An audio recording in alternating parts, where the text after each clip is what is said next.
Bienvenue. Je vais vous parler aujourd'hui du contexte politique du Proche-Orient juste avant l'apparition du mouvement religieux de Mohammed qui va devenir, pour les croyants musulmans, le prophète de Dieu. Le Proche-Orient était dominé en ces temps-ci par deux grands empires. Dans la part ouest, il y avait l'empire byzantin, aussi connu sous le nom d'empire romain d'Orient.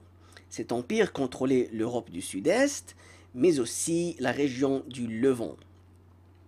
Sa capitale était Constantinople, qu'on connaissait avant comme Byzance, et qu'on connaît aujourd'hui sous le nom d'Istanbul.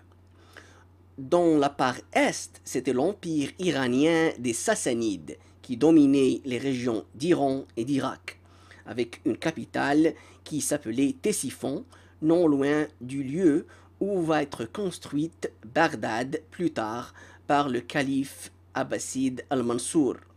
Pendant la période qui nous intéresse ici, c'est-à-dire la fin du VIe siècle et le début du VIIe, les deux empires se retrouvaient déjà dans un processus de déclin politique et militaire pour des raisons multiples, parmi elles les guerres successives entre eux.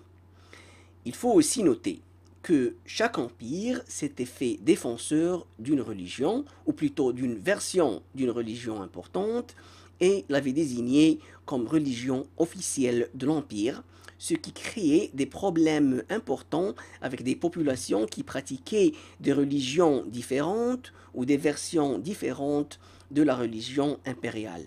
Ces religions officielles étaient le christianisme de l'église melkite pour l'empire byzantin et le zoroastrisme pour son rival sassanide.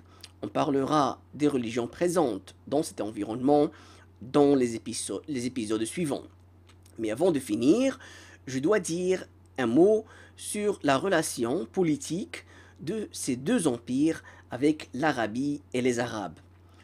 Dans le nord de l'Arabie, avec son large désert, chacun des deux empires avait utilisé une tribu arabe comme zone tampon.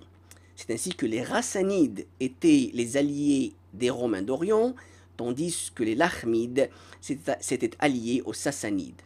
Merci de votre attention et à la prochaine.